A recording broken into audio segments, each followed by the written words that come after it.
for attending सभी तो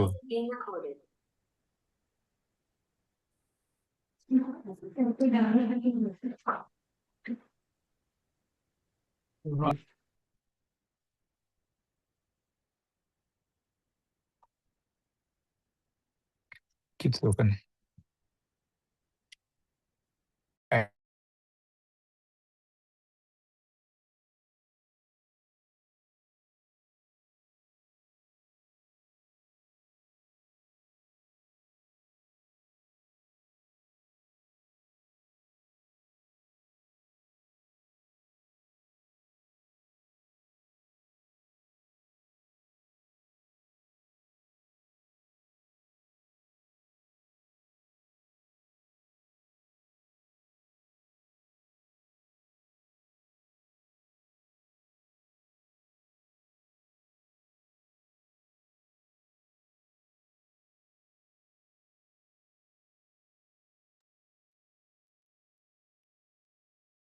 Hello and a very warm welcome to everyone.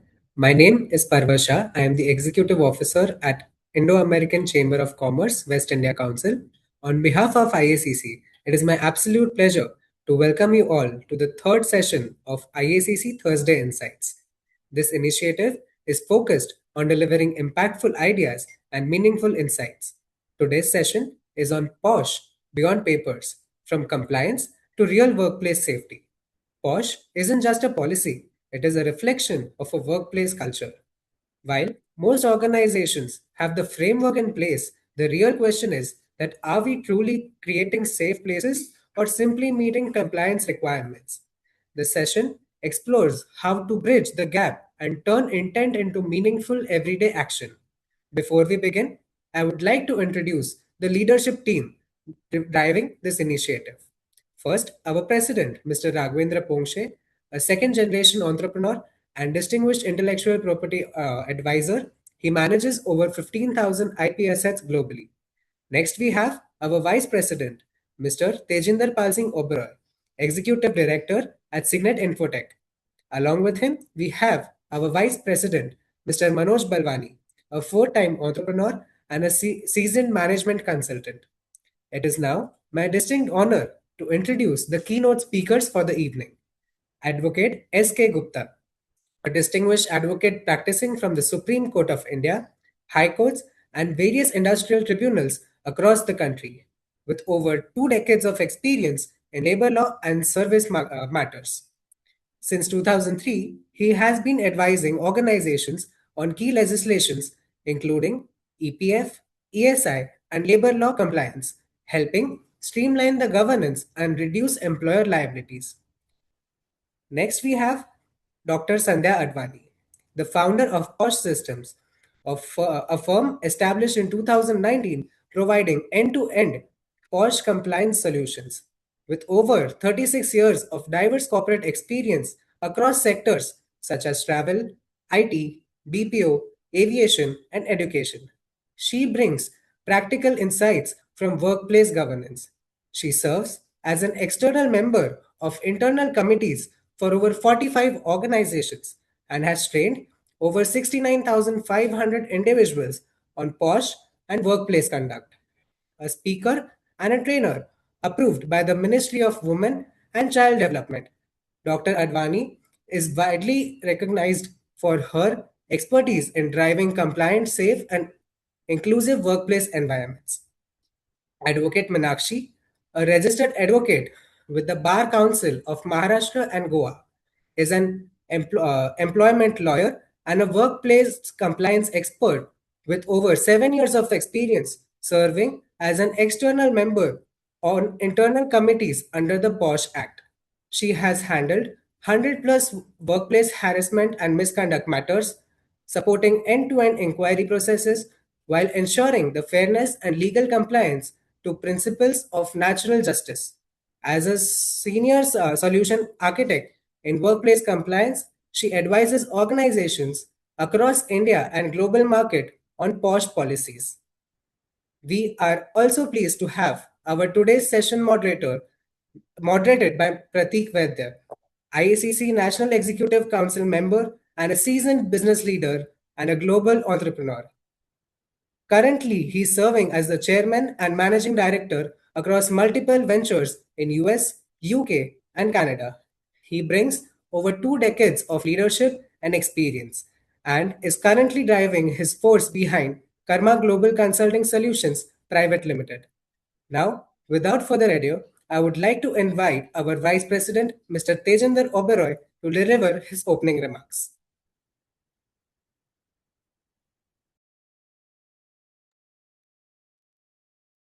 Thank you, Parva. Namaskar. Good evening, ladies and gentlemen. On behalf of Indo-American Chamber of Commerce, West India Council, it's my privilege to warmly welcome each one of you to today's session of IACC Thursday Insights. IACC has been long a catalyst in strengthening Indo-US business relations while creating meaningful platforms for dialogue, collaboration, and knowledge exchanges across industries. With this vision, we introduce Thursday Insights, a thoughtfully curated fortnightly webinar series designed to bring together industry experts and professionals to share impactful ideas and practical insights on topics that matter. Through this initiative, we aim to drive conversations that inspire action, turning ideas into impact through meaningful insights.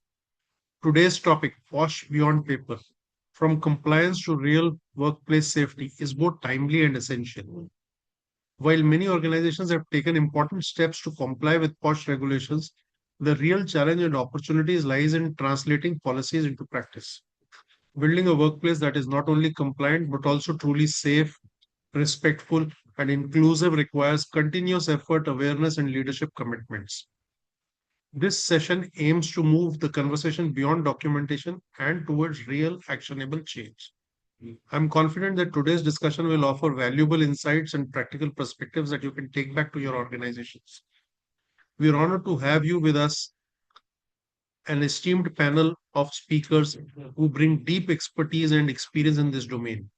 I extend a warm welcome to all esteemed speakers. Thank you for taking the time to join us today. Your presence reflects a shared commitment to fostering safer and more equitable workplaces. With that, I wish you all an insightful and engaging session. Thank you, and over to you, Pratik. Thank you. Good evening, everyone, and thanks, Tejinder, to just set the ball rolling. In fact, unfortunately, Raghavendra, our president, is not present. He had some commitment, but he'll surely join us later. Uh, so, first of all, yes, it's been a very great session. Last two sessions, especially labor codes one and the other one taxation. So, good evening, everyone, and welcome to ISCC Thursdays. And thank you for joining us. And today's session is very important, which we have talked about uh, as POSH Beyond Paper. What we're saying is from compliance to real workplace safety. So as Tejinder was saying that not only we want to know what law is and everyone knows about it, but how it has to be practiced and what is the practice currently, what are the pitfalls on that, right? So this is an important conversation because most of the organizations today know the visible side of POSH. They know that they need a policy and internal committee, that is IC. And external member also they know that training, annual reporting, and some documentation has to be done. But the real test is not whether POSH exists on paper. The real test is whether the employees, especially female employees, they trust the process or not. Whether a manager knows what to do when someone first speaks up, right? Whether the IC, which is internal committee, is independent in practice. Whether contract workers, interns, consultants, even now gig workers we have, right? And vendor employees who are working in the workplace are all protected or not. And whether the system still works when the person complain against especially senior, influential, or commercially important people in the organization. Some of the media and TV discussion which we had over recent times on workplace safety and POSH, myself also was part of that, and we spoken very clearly, and we have taken the view that POSH often fails in much of the legal inquiry starts, and that the whole failure of that. It fails when employees feel they cannot speak up. It fails when the first disclosure is mishandled. It fails even when the HR or management tries to quietly manage the whole situation, and fails when the committee exists, but on paper. That's what it is. So today we have these three excellent speakers, as Parva has already introduced, and it's my privilege. I know some of them very personally. So first of all, our esteemed speaker and a guest of honor, Mr. Advocate S.K. Gupta ji. And I just know him since I think more than 15 years from Supreme Court of India. He helped us understand what is the spirit of the law, the SHWW, which is called Sexual Harassment of Women in Workplace, 2013, famously known as POSH, the legal issues around it, inquiry, natural justice, and so and so. We also have a very dynamic leader, Dr. Sandhya Advani system from POSH Systems, and which brings very deep experience in POSH. We had a round of discussion, and she was very enthusiastic about a lot of nuances, especially the employee awareness, what government is doing as she-box, and all those things, what the organization culture should be, and all. And last, we have our speaker from KELP, which is Advocate Meenakshi Vuppuluri, who brings this practical experience in inquiry handling and all. So let's see what the law first says. We're designing the whole webinar into maybe 3 to 4 parts. First, we'll see what the law is about, and then let's see what government is doing. Then let's see and ask questions around that. What organization doing today, and what the pitfalls are. Important is this section very, very important. And last but not the least, what companies or what are the best practice the company need to know and make to make POSH very effective, trusted, and real, and it's just not paper compliance, right? So let's start with our first part, which is what are the law. So Gupta ji, I would like to begin with you. When we go back to Vishakha 1992 or maybe POSH Act 2013, what is the real spirit of the law? Was it only to create a complaint mechanism, especially the females, or was it to change workplace behavior and power structures, according to you, sir? Sir, you are on mute. I would request all the speakers to be on.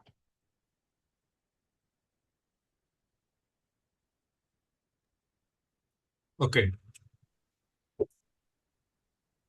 Thanks, Mr. Pratik, for calling me.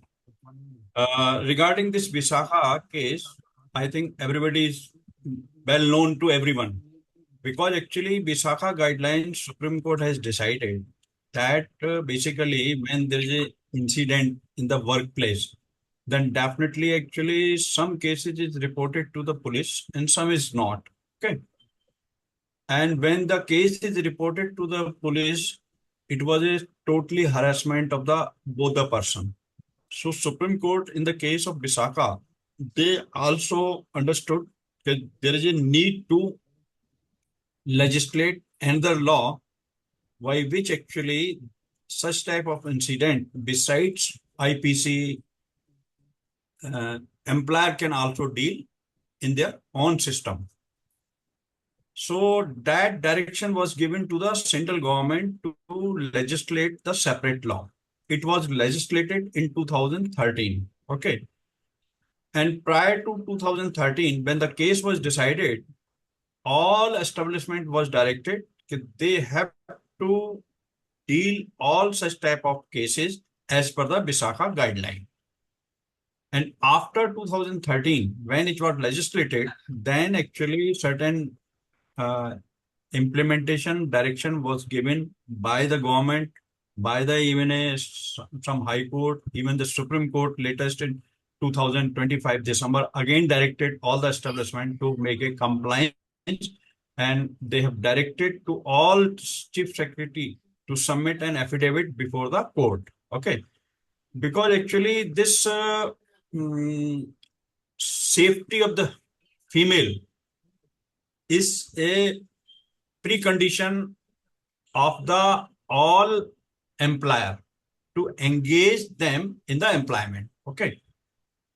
And what is going on when this act was came and implemented in all establishment, the first condition was that employer to make the IC committee, and second actually related to the POSH, they have to include that provision in the standing order.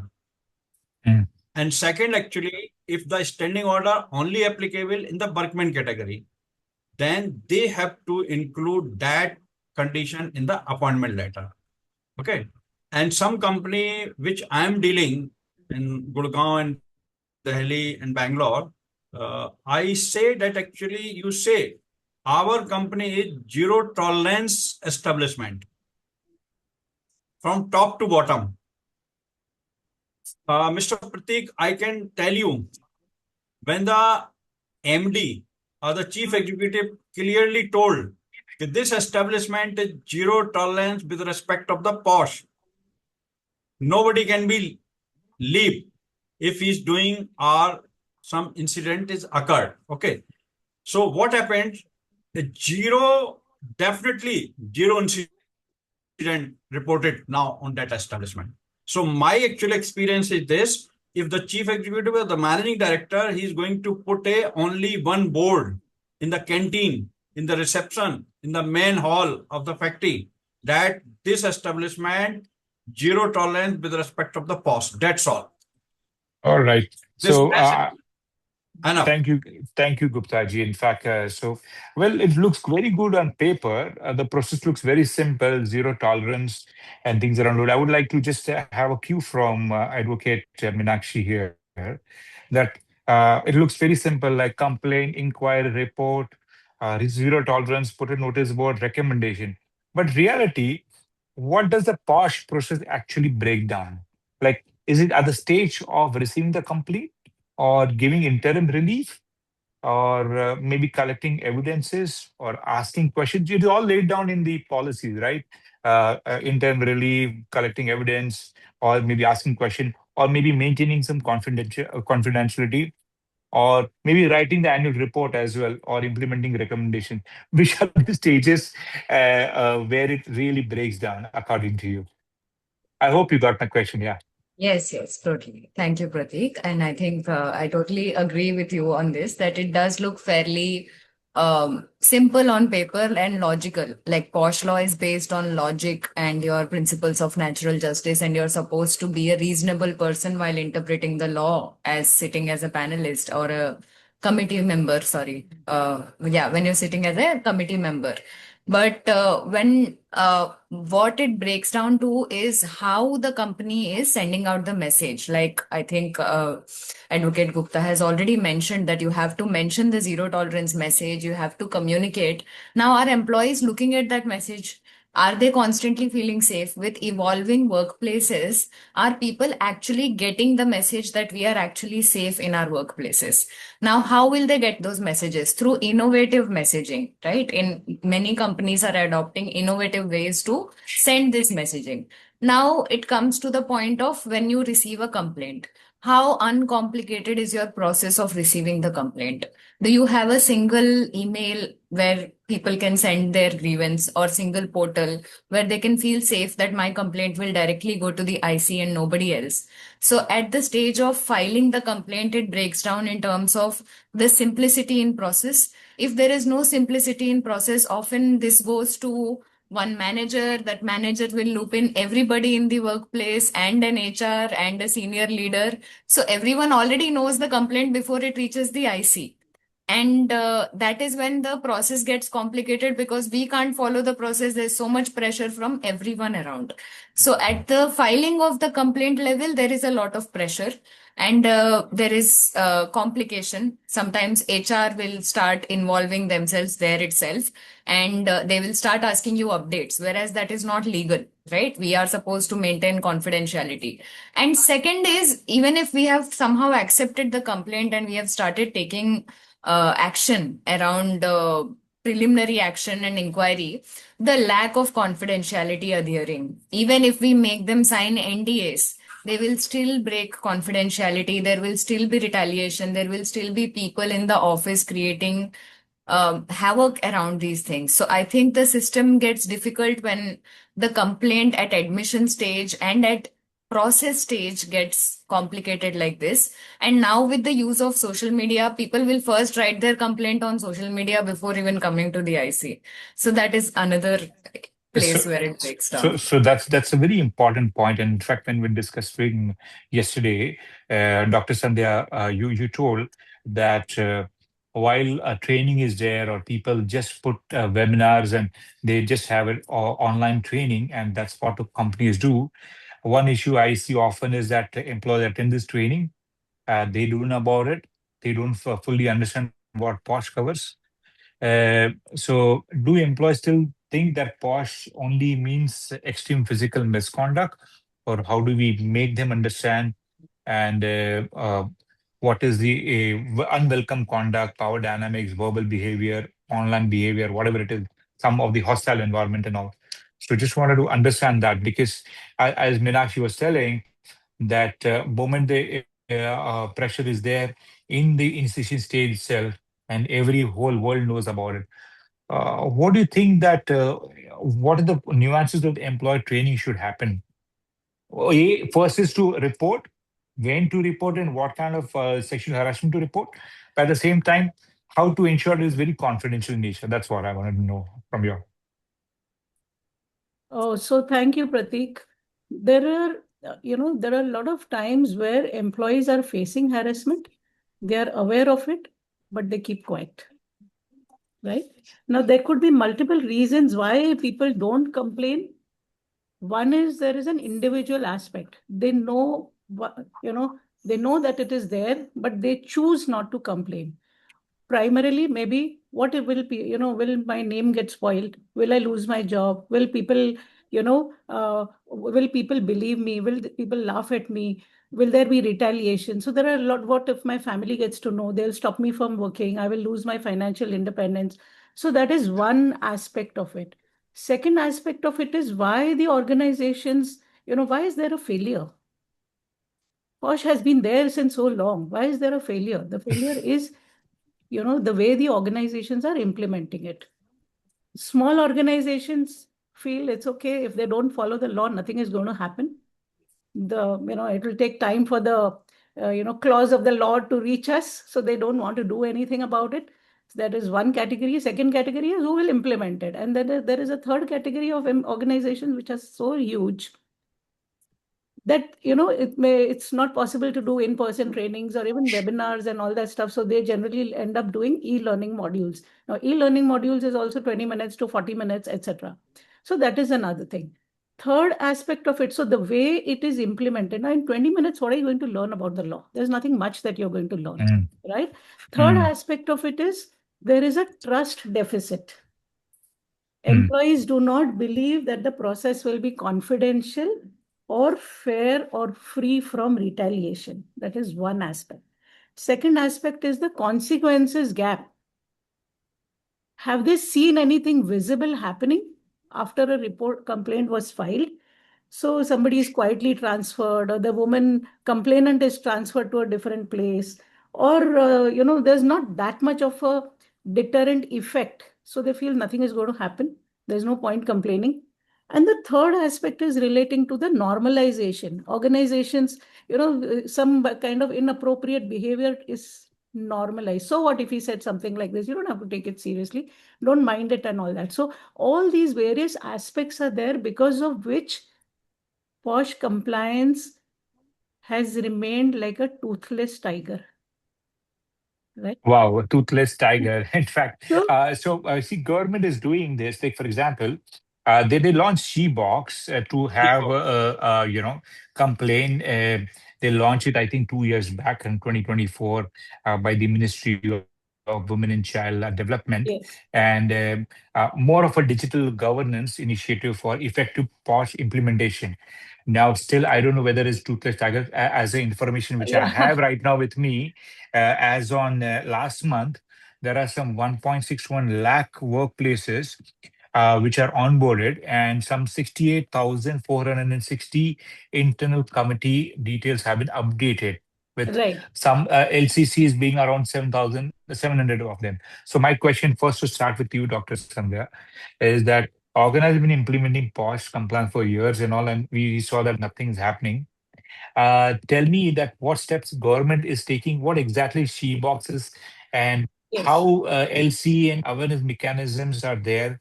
what should be more done that the POSH does not remain only a filing and voting exercise? Right. So a lot of good things being done by various authorities. Number one is the Supreme Court. There was a judgment called as Aureliano Fernandez versus State of Goa. In that, the Supreme Court laid down certain guidelines. Number one, all organizations need to have the POSH policy and the details of the IC members on the company website. Say, for example, it's an outsider who faces harassment. Where will the person get the details of the IC? Very difficult to get it, right? So the details need to be put up on the SheBox portal. Organizations need to conduct trainings for the employees, need to conduct training for the ICs, etc.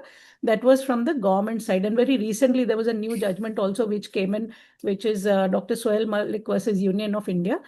Then that is one aspect of it. Then the second aspect of it is the Supreme Court cast the responsibility on the ministry to take up this matter, because even so many government organizations did not have their committees in place. So after that, the Ministry of Women and Child Development has done a fantastic job. They have created the SheBox portal.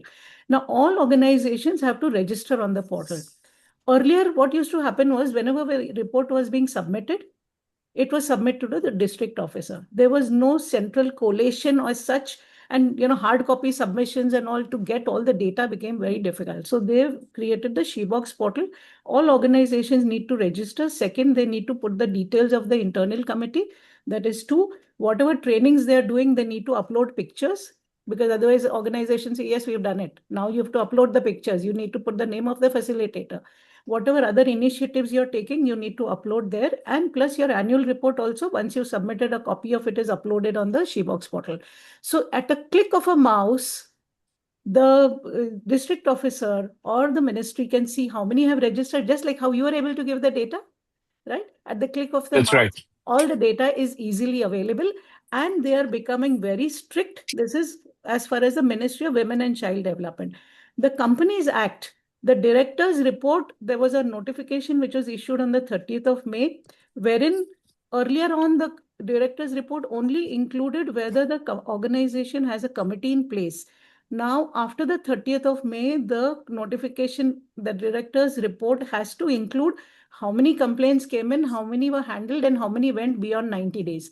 So even the registrar of companies accessing this information. So, and in case there is a non-compliance, then there are penalties, heavy penalties for the organizations also. So that is the second aspect, what the Companies Act is doing.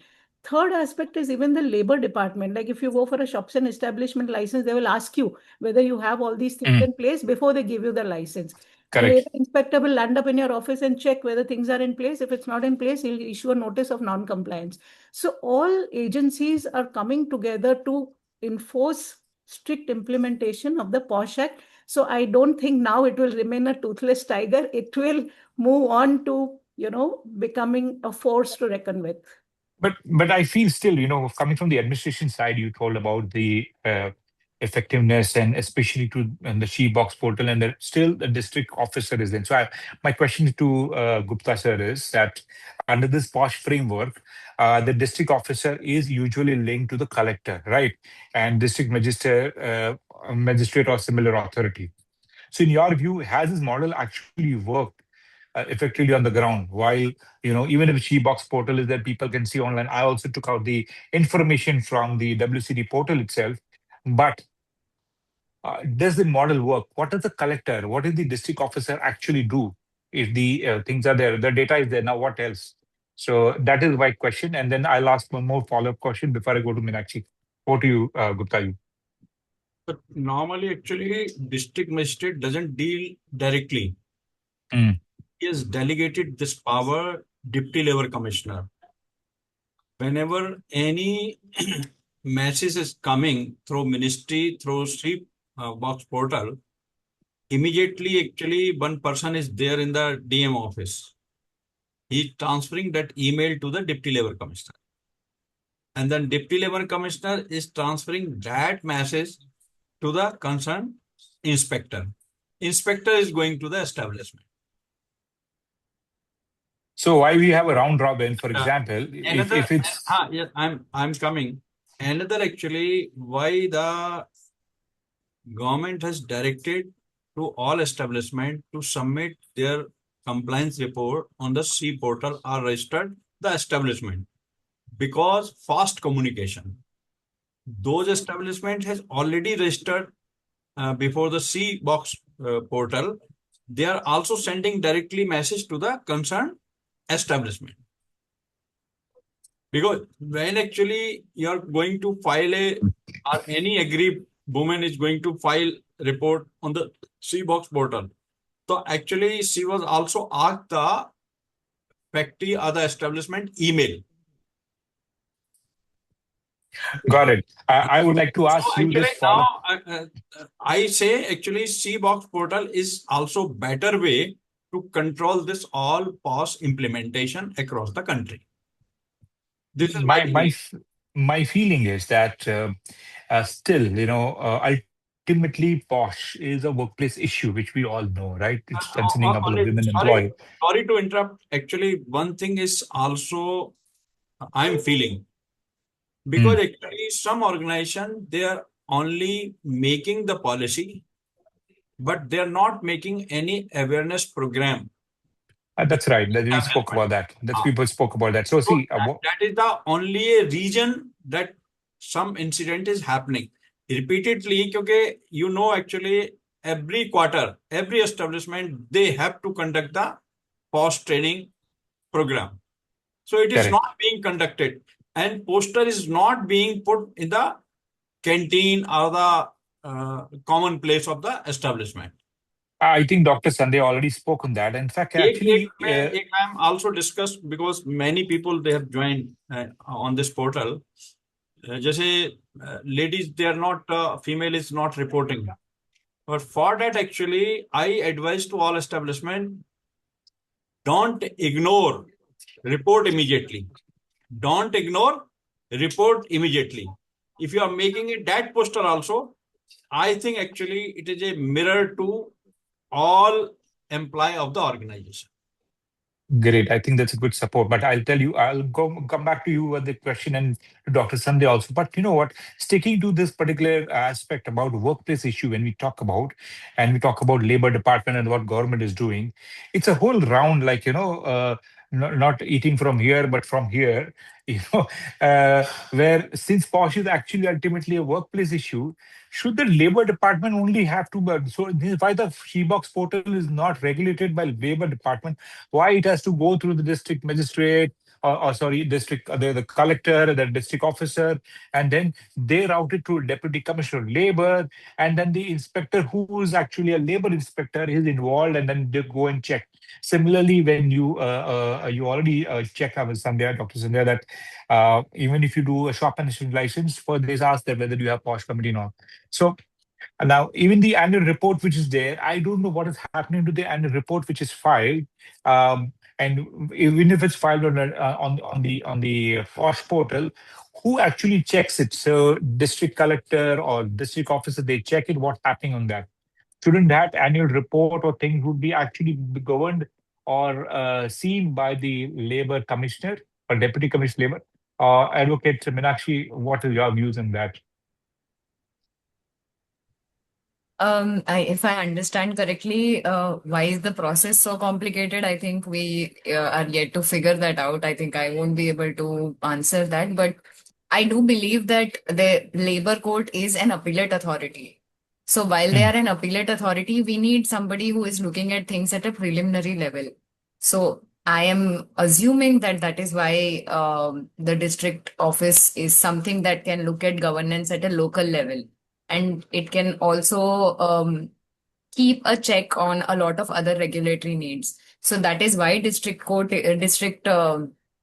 office is kept at a base level to regulate all this. But I do understand the challenges that come with it. But if we, I feel like it will be merging of responsibilities and causing overlap when we are bringing labor department to directly look into this. And also when WCD is establishing it, it comes with the idea that we will establish people who are sensitized to the cause in the district office. So how much can WCD then look into the labor department and create that kind of sensitization? I think that will take another turn. let's see. I think I would allow others to maybe pitch in on this one. Yeah. No, I think you're right. In fact, because if labor department they gets deeply involved, POSH should not become like another inspection checklist which we have, and at the same time, they know establishment level monitoring. Many workplace may not even come into the system as well, so it should not become a things. I Yeah. hope it's not like collector versus labor department, and it's ideally should be collector plus labor department, and which very clearly notes and all. So One more thing I great. In wanted to fact, so just just want add, to do sorry, Pratik. before I touch base on the subject, just Okay. follow-up question onto you, Meenakshi. Yeah. Okay, you go ahead, then I'll ask you a question. Yeah, just one thing I wanted to Can I ask add you a is question? In that fact, I just had even, something in mind, so I'll take him. yeah, please Yeah. ask the question. Yeah. Okay, sorry. Uh, I'm sorry, but I think you can finish, then I'll ask questions. I don't want to hold your Okay. thoughts. Okay. Meenakshi, go ahead. So I was just saying that also if we compare it with jurisprudence of other countries like UK, US, we have sexual harassment Mm, merged as sex discrimination or something that is mm, mixed along with other labor issues. And often the seriousness and importance that you need to give to sexual harassment gets overlooked because these nuances that we have in our POSH Act, and in that manner, there is POHA Act in Singapore, Prevention of Harassment Act. So all of these, if we see jurisprudence of India and Singapore, having a specific law that basically governs sexual harassment only at workplace allows us to include so many more things like verbal harassment, online harassment, non-verbal harassment. All of this is not covered in many countries because they have clubbed it as a labor issue and they include it as sex discrimination, whereas workplace harassment is largely different from sexual harassment and will need a specific set of training and expertise for you to handle sexual harassment complaints versus non-sexual harassment discrimination complaints.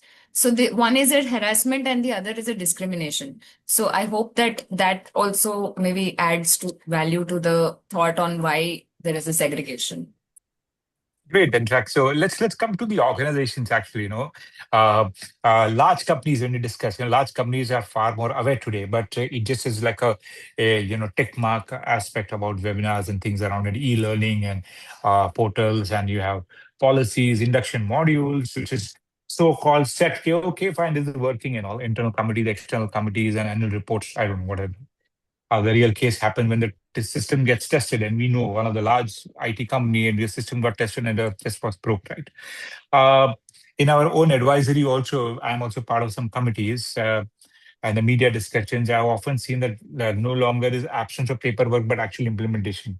I would want to say, now I would start with Dr. Sandhya, that it's been a decade of POSH, and to come to the organization, what are the pitfalls, especially the MSMEs perspective, because it's very critical. We have a lot of companies and we have a lot of members as MSMEs and large companies perspective where it fails in both angles. I would want to have that particular insight first, and then the next chapter, which we go once we have all the insight from all the guys to what should be actually be done. So coming back to you, Sandhya, since the last 1 decade, organizations, large companies and MSMEs, what are the things they do and what are the pitfalls they literally slip up and everything fails? Yeah. Sorry to say, a lot of MSMEs had not implemented the provisions of the POSH Act. It's only now that the government has become extremely strict that they have started implementing. So that is one. Second is very large organizations generally have that in e-learning module and all, which itself is not very effective, right? So the point that I would like to make as far as this, why is it not so effective, is basically the inadequate training and capacity building with small, 20-minute modules. What will somebody understand in 20 minutes? A 20-minute module or a 40-minute module done once in a year or even once in 6 months is not enough. There is so much more and there is so much depth into it. That is one. So inadequate training of the employees. Two, inadequate training of the internal committee. Can you do a training in 1 hour? I mean, how do you expect a trainer to do a training in 1 hour? A judge who is sitting on the bench has had at least 20 years of education, 10 years of practice at the bar. Then the person is sitting on the bench to decide cases. Here, what we have taken is we have taken lay people who may not have a legal background. Can we have people on mute, please? So we have taken people, people who are lay persons who do not have a legal background, and we have made them IC members. IC is a quasi-judicial body. So they are expected to know the legal principles when they are handling a particular complaint, and they have to handle the complaint in such a manner that the report should withstand judicial scrutiny, right? That is one. So the committees are not properly trained. They just do it once in a year, but that's not enough. Then there has to be a process of continuous learning. In 1 hour or 2 hours, there's a limit to how much you can teach. That is another one. Then the second part is basically lack of commitment from the top management. They think it's a tick box regulatory compliance, just let us get it done and over with. Senior leadership needs to champion the cause of POSH. They have to be serious. The thrust has to come from the top, right? If it doesn't come, the others are also very lax. At times, the respondent is a person who's of great value to the company. So there is a pressure from the management on the IC. Just finish it off. We don't want to put him into, we don't want to lose this person and things like this. So there is a pressure from the management also on the ICs. There is which also creates a trust and credibility deficit. People stop believing, and because of which people don't want to complain also. So these are various reasons because of which there is a trust deficit. The commitment from the management is not enough, and that is the reason why it has failed to some extent, and the government is doing a lot in order to fix this. So, a follow-up question when you're speaking about this kind of failures, which is there, and I think earlier Meenakshi also told about it is an initial stage, and when things are and people are just Brahman. One is that training is most important, critical aspect of that. So how should organization train their managers differently from the employees? And Right. because the HODs or manager are supposed to drive this and have inculcate that culture that women seem safe to report, and they feel safe that the colleagues and things around it should not have those awkward remarks or things around it and all. Right. So because in real life, the first disclosure is often made to a reporting manager, I guess so, right? Exactly. So how HR person, a senior colleague, and not directly to IC, they don't go to IC. They don't have the trust deficit. So how is it that the manager should be trained differently? That number one question. Two question is that for the benefit of our our members, what is the minimum threshold for company to have IC in one particular branch, or they can have a common IC across all the branches? So there are two questions which you can just address it. Yeah, Okay, please. What you've asked is an extremely critical question. Let me give you an example. It's a case where I was consulted. So this girl was facing harassment from her manager. She did not, go to the IC. She went and spoke to this manager's friend who, and she told him that, listen, this is what is happening. Can you please talk to him? And he said, yeah, I will talk to him, but did nothing about it. She went to a third person. She went and complained to the third person. The person said, why do you have to bother? These things keep happening. You don't have to bother. She did not get a resolution. She went and put a post on LinkedIn. When she put a post on LinkedIn with the names of the people, the management got up, shareholders started asking what is happening, things like that. Now, that is the reason why very, very important for managers to be trained properly, because manager is the first point of contact, right? If an employee, as you rightly mentioned, if an employee has a problem, we'll go and reach out to the manager. So they need to be trained how to handle such a situation in case if an employee comes forward, what is it that they need to do? One is to listen without judgment, acknowledge what the person has said, guide the person to the right forum. Okay, this is what it is. It seems to be a complaint of sexual harassment. The right person would be the IC forum, would be the right forum. So guide the person to HR or at least to the right forum. Make it clear that they are legally and ethically obligated to take this to HR as well as to the IC, right? Then say, apart from this, they should know if they are observers, they are bystanders, they see something like this happening, what is it that they need to do? So they need to know about that also.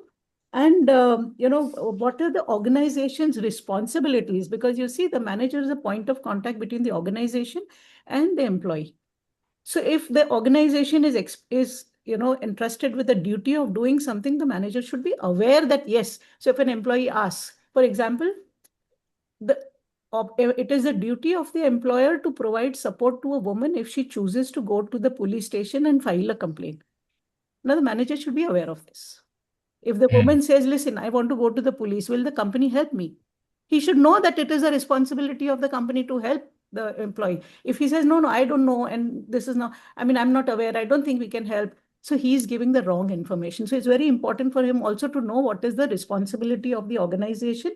So he should know how to receive and handle the disclosure, understand that it is important, it is mandatory for him to take it ahead to IC. Third is he should know what to document, whatever was informed to him. He needs to document it and inform the IC that this is what was informed to me.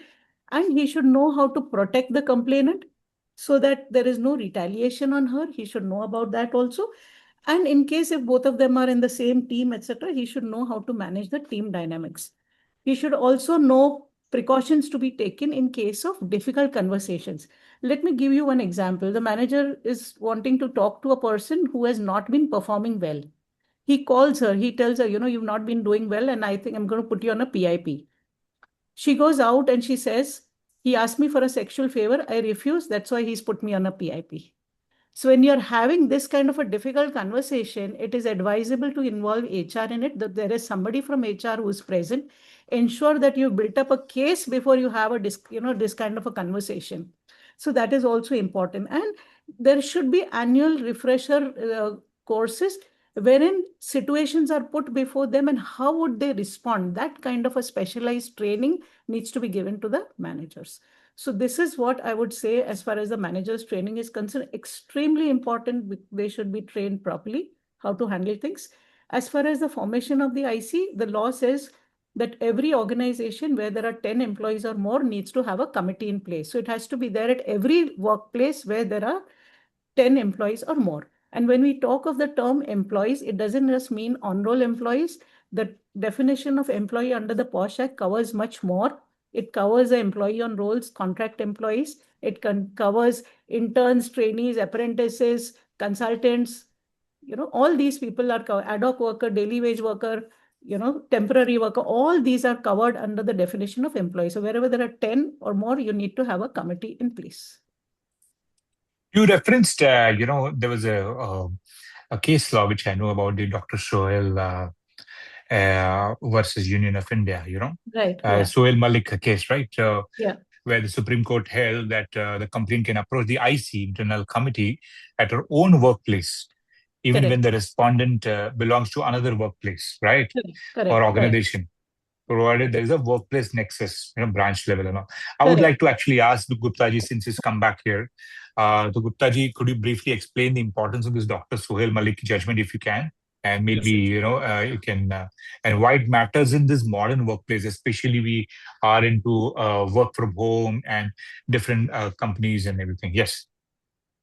Actually, this application was dismissed by the IC committee because actually the committee was saying that it is not within our jurisdiction.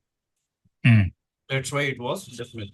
The matter has gone before the High Court and the Supreme Court. Supreme Court has clearly decided that aggrieved person, aggrieved woman can only make a complaint before his own IC committee. That's all. So that was decided in the Dr. Sohail Malik versus Union of India, SLP hai 14701/2023 का case है ये, ठीक है ना? Correct. Because actually, what I'm saying, there should not be a issue of jurisdiction. Because the POSH Act is only having a intention, okay, how to resolve the issue. How to resolve the issue if that person is working in that establishment. As a madam has clearly told about the definition of employee. Okay. On that basis, the matter was decided by the Supreme Court. Got it. Thanks. It's a good Can I insight. So, add something to this, Pratik?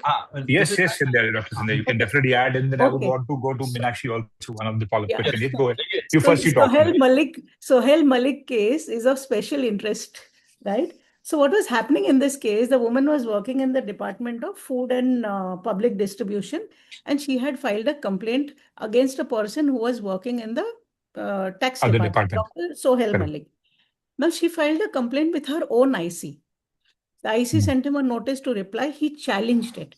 He says, no, the complainant's मेरा IC department नहीं cannot है. handle it. It has to be handled by the IC of the respondent's department. So that is where it went to the Supreme Court.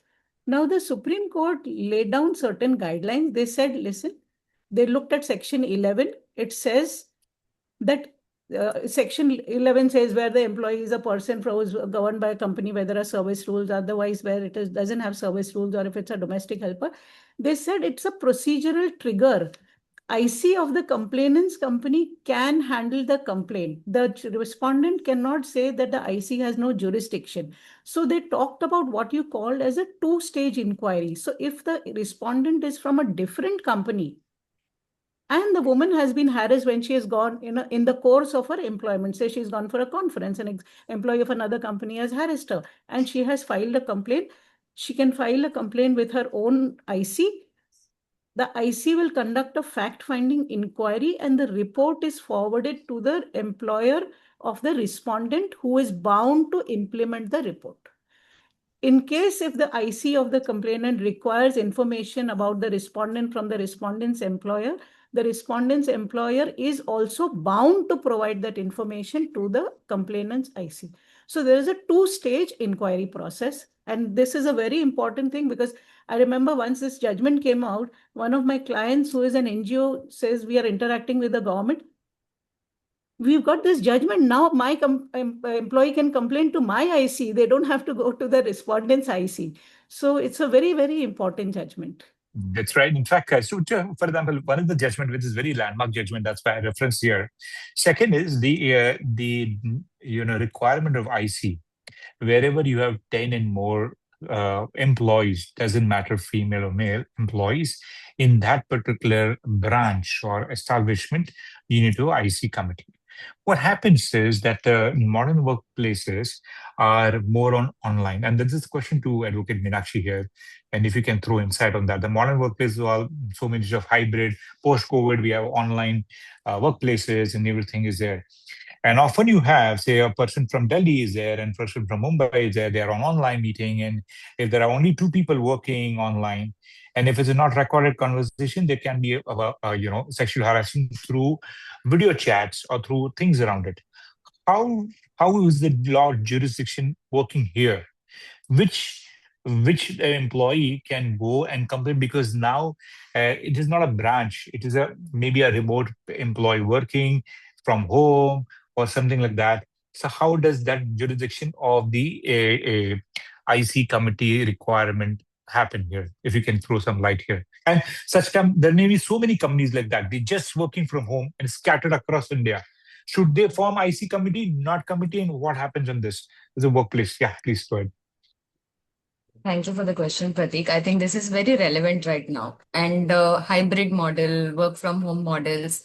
So in these situations, a centralized IC is formed, which is location, regardless of the location, because you don't have a physical office, right? I would say, like, I work in a fully remote company and I only show up when I have to do in-person trainings or in-person case handling.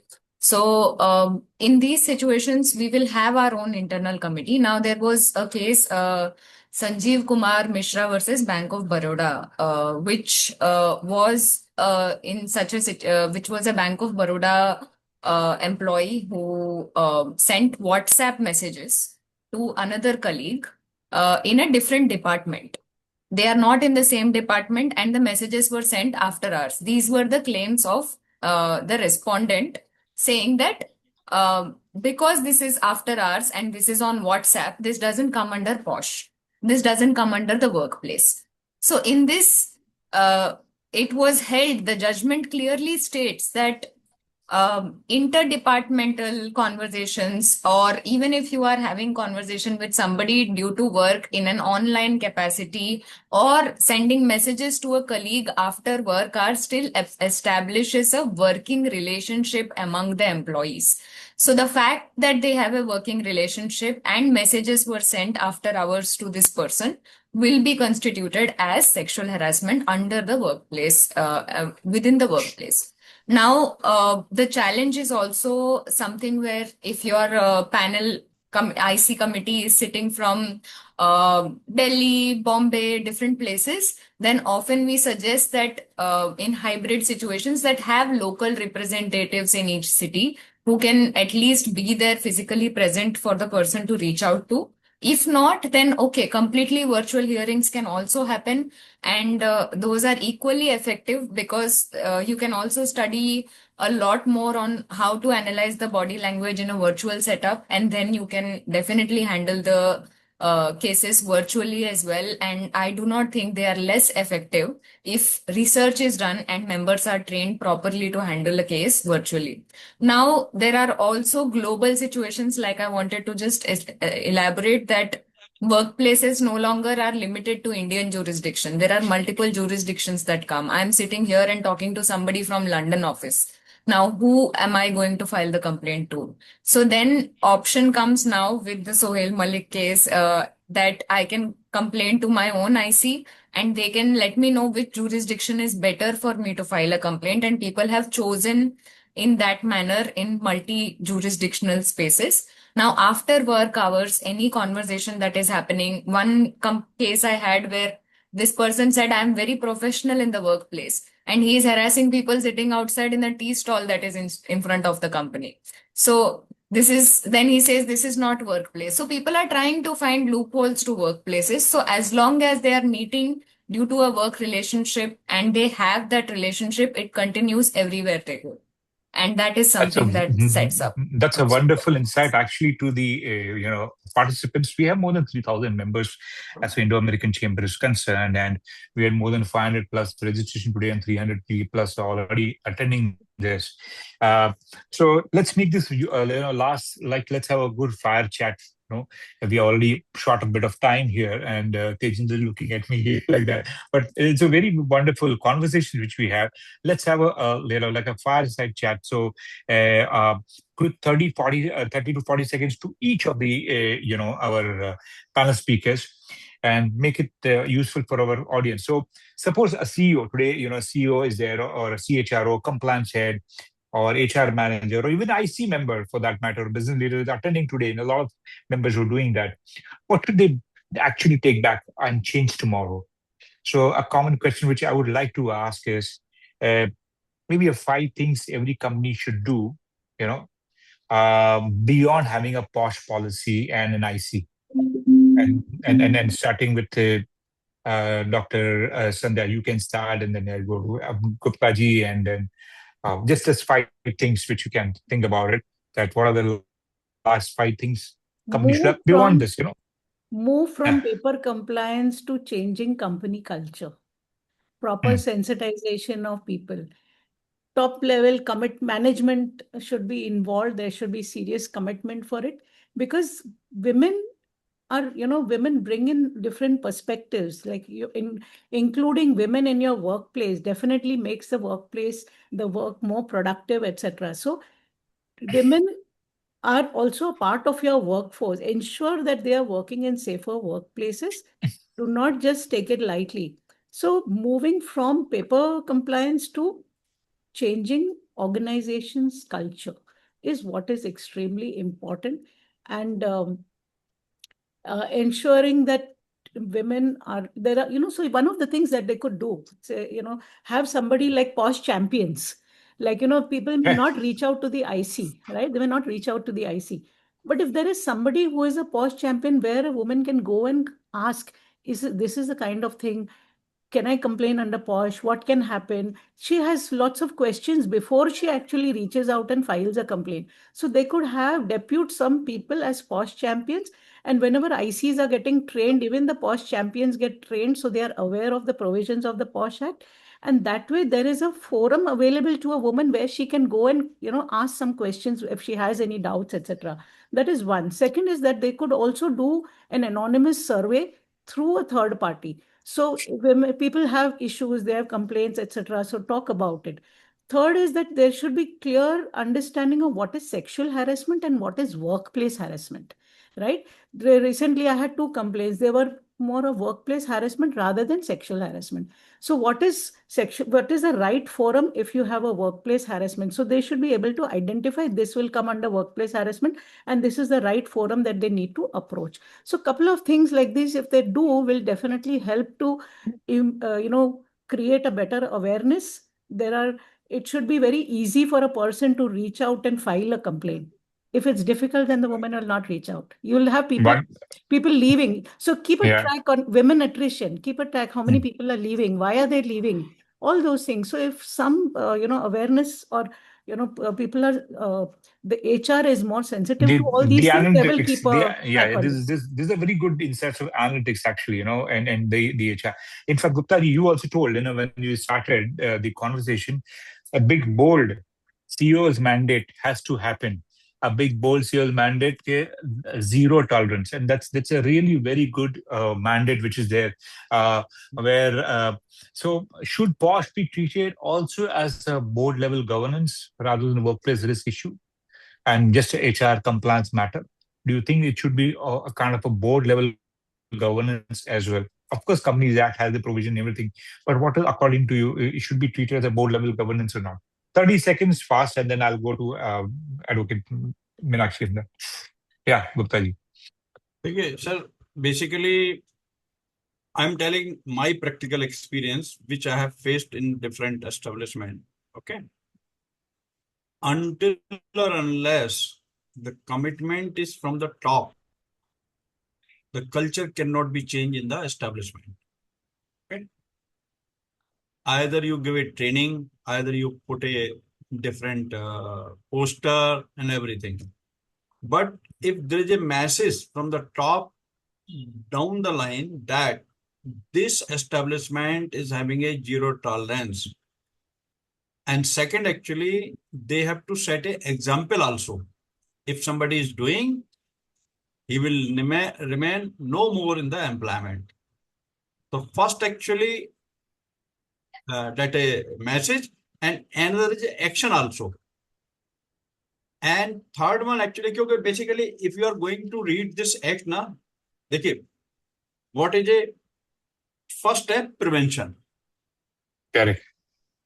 So actually, this awareness is also comes under the prevention.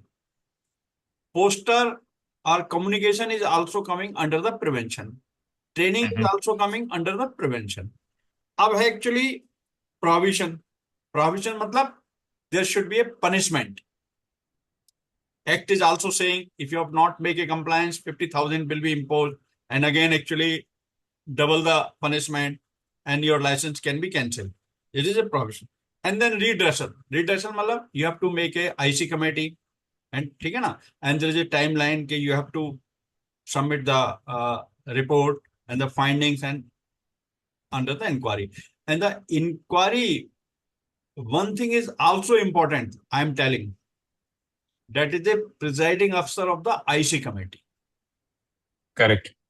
A woman presiding officer. Because actually people, they are ignoring this fact, and our act is also saying clearly the presiding officer should be a woman, and that to a senior employee of the company. Correct. If you are making a junior employee of the company as a presiding officer, nobody will listen. Okay. So actually, if you are going to read the act, okay, everything is clear. Okay. Senior person of the presiding officer should be female, and others should be from the NGO. बाहर से क्यों लिए? क्योंकि वो actually impartial हैं. They do not know Pratik, they do not know SK Gupta. They are independent outside the company. Okay, ठीक है ना? तो our act is very clear. और अगर आप इन तीनों शब्दों को clearly define करेंगे and उतारेंगे अपने दिल में, कोई भी कंपनी, तो मैं आपको 100% बता सकता हूं ट्रेनिंग के अलावा, कंप्लायंस के अलावा कोई जरूरत नहीं है। एकदम सही बात और की in fact, and I would like to एक सर मैं और बता सकता हूँ, दैट एक्चुअली एचआर का जो भी हेड है, जो भी कंपनी में होता है, वाइस प्रेसिडेंट और the chief executive HR, what ever designation, he should also ensure compliance of this act properly. Correct. Return time पे भरी है, ठीक है ना। जैसे मैडम ने कहा था कि भाई every year when there is a board meeting, there is also system to give a certificate to the board कि भाई हमारे यहाँ इतने इंसिडेंट हुए हैं और इतने क्लियर हो गए हैं, and this action was taken. Okay, and second, actually अभी न्यू लेबर लॉज में जो आए हैं कि actually if somebody is doing or found misconduct under the POSH, he will not pay the bonus, he will not pay the gratuity also. That's right. Okay, so fine. so this financial Gupta, this should, and this is built Gupta in ji, sorry our to interject here. right. Gupta ji, thank you very much. I'm sorry to interject here because we have to see the positive time. IC committee के लिए मेरा एक और है कि when IC committee should follow the principle of natural justice. Correct. It's not defined under this act.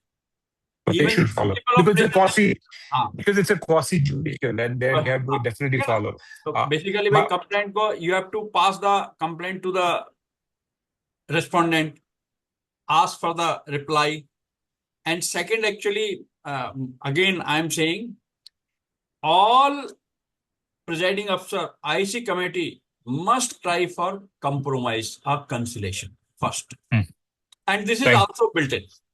Correct. Thank you very much for those insights, both of you. In fact, I would like to last question I would like to ask Meenakshi, and which is there in my mind since yesterday. And then we will take quickly all the questions from the audience, which I want to really see and, answer those questions, and would want you to stay back. I know that this session will become longer, but, I didn't realize the time. And I'm very happy that more than 200 or 300 people already there still listening to us. So my question to Meenakshi is that one is, that should company conduct periodic independent POSH audits? Because I think Dr. Sandhya also talked about that audit should happen. There should be some governance model, and not to just check that whether policy exists or not, but whether IC members are trained. It's like the whole thing, IC member trained, the external members are active, or they just namesake them, they are there. Independent hai, naam dalna hai, NGO ka naam dal diya. So we don't want that. Or kind of employees, they know the process. Like Dr. Sandhya was telling about managers, they should know separately than what the employees. I like the whole aspect of like a POSH buddy or POSH champion. So you think that a company should conduct this independent POSH audits, number one, and should we have a governance mechanism from maybe a change or provision under maybe labor codes or labor laws, or maybe under SHWW Act, that this audit should happen periodically, apart from filing reports? I think I agree with Dr. Sandhya on that. Like anonymous pulse checks and independent POSH surveys, which are not done internally by your own internal HR or anyone, helps us understand and assess where people are standing, and also gives the support to employees to say that I am not okay with the provisions, how it is going, because they feel the trust. And in fact, I have done anonymous pulse checks, and we got to know that the HR is only harassing 3 employees in that particular office branch.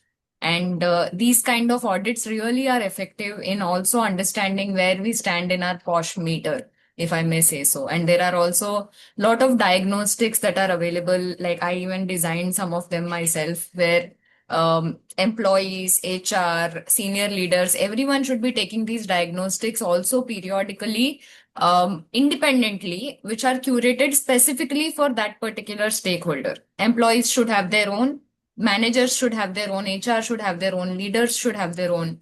So that will allow you to understand how different stakeholders are taking care of the act. And I think most of it is already covered. But yes, audits should be part of the POSH Act. And I feel like even training your managers and HR separately should also be part of the POSH Act, because that doesn't happen and it causes a lot of problem. Only sensitization of employees, sensitization of IC is mentioned very vaguely. So when it's done as a check in the box compliance, then people can use all kinds of loopholes to just get away with this and not really go in depth and train the IC members, train the managers to handle these situations with sensitivity. So that's all. I don't want to take up too much time. Wonderful. In fact, so I just to would sum like up to add, here, Mr. Pratik, just to sum up, I have I'll just already, sum up here. Yeah. I have already shared one checklist. That is the audit. Yes. That's right. That's right. Yeah. So for the members, it is very important that Gupta ji and other esteemed speakers have sent a checklist to us. So we should reach out to Parva or ICC or ICC. I'm just so confused. The ICC, ICC, ICC, and I'm so sure that the checklist is very important. So you should Pratik, I want to connect add with one Parva and thing here. ICC. Sorry. Hold on. I'm sorry. I just want to take some questions, important questions. I know that you can go forever, but interest of time. My own view of the POSH is that it has three layers. And we all spoke all this all whole evening, right? First is legal compliance. Yeah, it's very important. We talked about legal compliance, and that's very important. Second is the process credibility. The process has to be so robust. Everything is there. The training, this process. We talk about POSH champions. All those things should be there. Beyond the compliance which is there, the process has to be there. Very credible process has to be there. And third, which we already spoken, and all three of you spoken, is about culture of speaking up and a culture in the organization. The women should feel safe, and that is very important. Most of the companies, I'll tell you, and you would also know very well, they stop at the first layer, legal compliance tick box. Strong companies and successful companies where this part doesn't happen, they work on all three. And that's the important message which I want to tell all the participants here. Thank you all very much. And I would want to actually go quickly to a lot of questions which I have. We'll spend around 10 minutes if you can allow me here. And I just really want to just actually answer this question.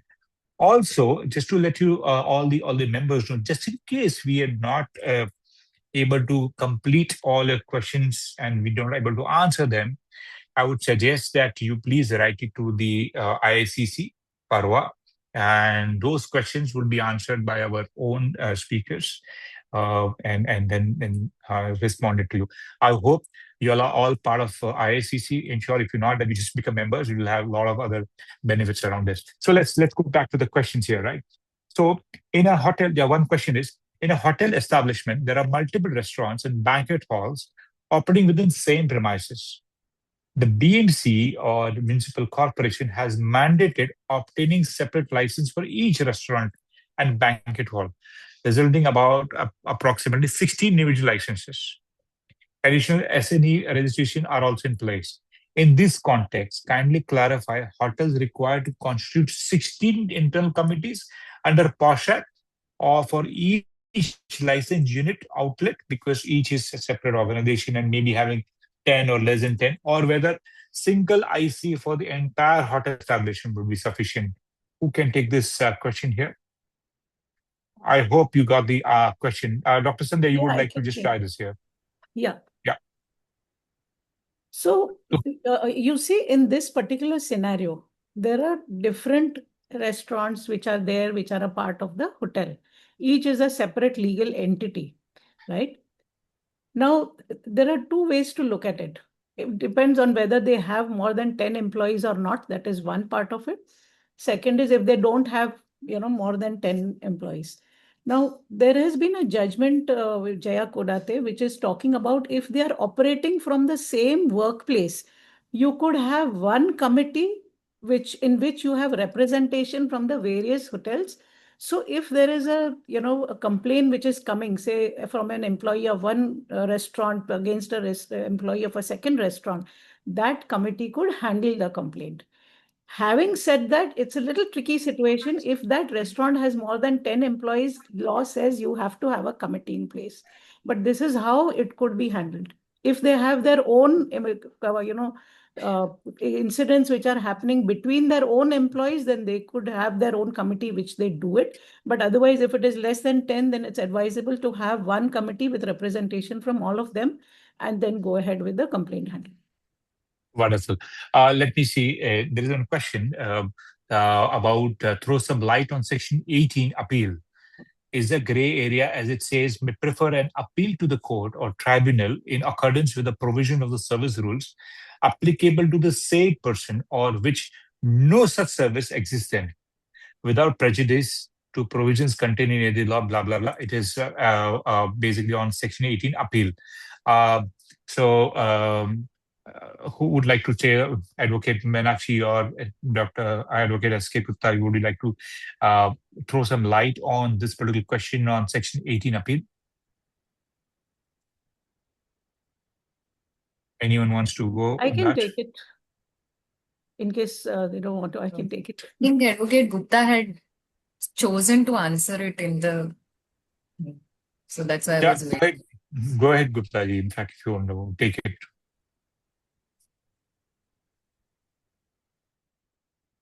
So you are on mute. Gupta ji, can you just unmute if you... Mala, you are asking if anybody has been terminated or dismissed from the employment, where he should go for appeal. That is your question. Okay. I will let you know. Actually, in our country, there is two types of establishment. One is owned by the government and another is owned by the private sector. Okay. For the private sector, am I audible now? Am I audible? Yes, you are. Yes, sir, yes. Actually, we are having a two type of establishment. One is owned by the central government and another is owned by the state government and another actually private sector. If any aggrieved respondent can approach for the appeal, if that person is coming under the definition of worker, then he has to approach to the labor industrial tribunal. Now, if government concerned, they are also having a appellate authority, then they can also approach to the appellate authority. Okay. And finally, actually, both can go to the High Court. And ultimately, matter is going to the Supreme Court. That structure is going. But appeal is the right of the respondent. Can I just add something to this? Yes, please. You can just definitely add. The person who is aggrieved by the judgment of the decision of the committee can go and file an appeal. It could be the complainant, it could be the respondent. Yes. Either of them. Now, you have two kinds of organizations. One which is governed by service rules, in which case they generally have their own internal appellate authority where the person can go and file a complaint. Otherwise, it goes to the appellate authority under the labor codes, the recent industrial code. It will go to that, which, as Gupta ji said, would be the industrial tribunal. Now, so these are the two forums. And if those two are not applicable, then it goes as a writ petition before the High Court. Right. Now, there are certain circumstances under which the court will admit an appeal. One, where the principles of natural justice have not been followed. Two, where the laws have not been followed properly, where the punishment is grossly disproportionate to the seriousness of the offense, right? So they will look at all these things. So various aspects are there. Only then will the appellate authority admit the appeal and look into the matter.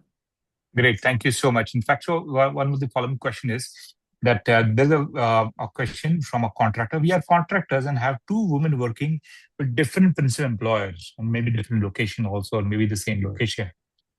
The question is that can we register company on SheBox portal and file annual return, or principal can do that on behalf of us? Because technically speaking, it is a principal's workplace and they need to be covering every employee, direct or indirect or concerned, who is working in their workplace. So Yeah, anyone wants to take this question here? That for the What is contractual, the strength of the contractors? What is the strength of employees with the contractor? He's got two women workers, which is fine. How many employees does he have? That is the first question. he may be, for example, he may be having more than say 20 employees and more. He may be having 500 employees, but say two employees are working in different organizations, different principal employer. The She-Box portal has to be filed by him for covering all the employees who are deployed at each individual principal employer site, or he should leave it to the individual clients who are supposed to file She-Box portal for employees or direct or indirect or contractual or consultant working in their own premises. Yeah. The law is very clear. He has more than 10 employees. He needs to register his company on the She-Box portal. He can put in the number of employees. He needs to have a committee in place. All those things he needs to follow. There is no getting away from it. Correct. So it will be dual thing. In fact, so every principal employer, so just to answer this question to people, every principal employer has to ensure that they have a registration She-Box portal and update all direct, indirect employees on the She-Box portal, including IC committee details and blah, Where blah, are we updating? Pratik, every where are we contractor. updating the employees? Where are we updating the employees? We are not updating the employees. We are just registering on the portal and we are putting in the details of the IC. We are not putting the, how many employees, etc. We don't really need to put that much in detail. This is applicable particularly with respect to the principal employer in case if a woman faces harassment at the principal employer's location, the IC of the principal employer will handle the complaint. Because according to the definition of under the POSH Act for employee, a contract employee is also an employee. So the principal employer's IC will handle the complaint. But this contractor will have to register on the She-Box portal. Fair point. Thank you so much. Now, last two questions I would say. One of the questions which I also had asked yesterday, and there was a bit of debate here there. So one first question is that whether the IC committee should have HR manager, director, or a CHR also part of the committee or not, or whether it should be independent team comprising, of course, of majority like 50% minimum of female employees as well as presiding women, but should not be part of HR, because HR would go for workplace harassment and all other aspects and things around it. And since sexual harassment is a different and touchy topic, it should not be with the HR, especially after the issue about what happened with one of the IT company, where HR director or manager itself was part of the ICC committee as well as heading the HR. Anyone thoughts about it? I think Meenakshi and Sandhya, both of you had different views. So I would like to first ask Meenakshi and give the opinion. It should not be. Yeah, go ahead, please. You want to have a shot at that? Yes. What Pratik Act is saying about the presiding officer. Okay. Presiding officer who shall be a woman employed in a senior level workplace from amongst the employee. But actually, directly, indirectly, the Act is also saying that provided senior employee is not available, the presiding officer shall be nominated from other office or administrative unit. HR is also administrative unit. But actually, practically, you correctly say HR is also dealing other than this sexual harassment cases. So I suggest actually other than HR person can be nominated as a presiding officer for IC committee. It is better one. It is better one. I just want to add to that. You want to add here? Yeah, I just want to add to that the reason that people think that HR or even lawyer should not be part of the IC committee is because they might be biased towards the organization and they might not have a unbiased opinion when they are sitting in that position due to conflict of interest, right?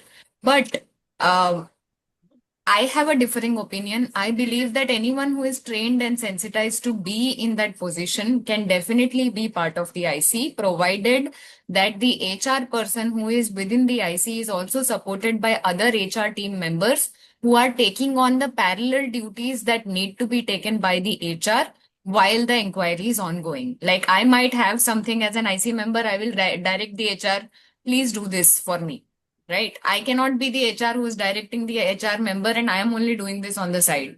Like the recommendations and anything that I have to do, interim reliefs, everything the HR is also supporting with.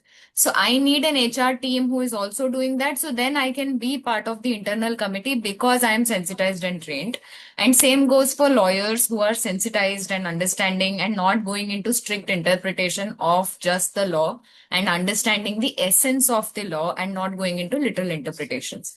Dr. Sandhya, over to you. I think you have Okay. opinions on this. Sorry. In fact, I don't want. In fact, we have already too much time. Last question I will ask, and I think I'll Okay. give to Tejinder back and or Parwa back to you.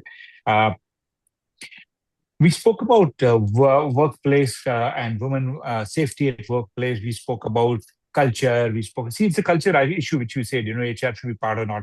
We spoke about everything. What happens the other way around? And the other one of the question which is there. What happens? You have a female boss and you do not work towards it, and the so-called subordinate of the female boss maybe not working towards it, and then she complains that. Sexual harassment is there. That's one aspect. Second is, what about the male colleague or male subordinate? If he's, having a sexual harassment From the faced female. from a female employee, Yeah. how will that be handled? Because the Act doesn't handle SHWW, doesn't handle that. Right. So anyone wants to put it here, how Yeah, do you so handle such thing? So primarily, the act only allows a woman to file a complaint.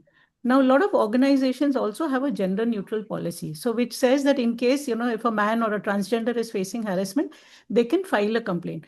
But those complaints are handled by a disciplinary committee under the code of conduct. So those are not handled under the POSH Act, though the rules, principles, or, whatever is for under the POSH Act is, applicable also towards, the complaint which is filed with the disciplinary committee. So just like how you have an internal committee, you have a disciplinary committee which is under the control of HR, and the complaints filed by men and transgenders are handled by the disciplinary committee under the code of conduct. So similar provisions similar to the POSH Act are included in code of conduct, and this is how they are handled.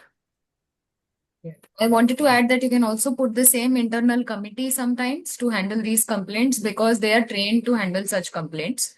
And you can mention that our misconduct policy is also within the POSH policy, extending the scope of the policy of sexual harassment to all genders. And this will be treated as misconduct, and you establish the scope within the policy when you're drafting itself.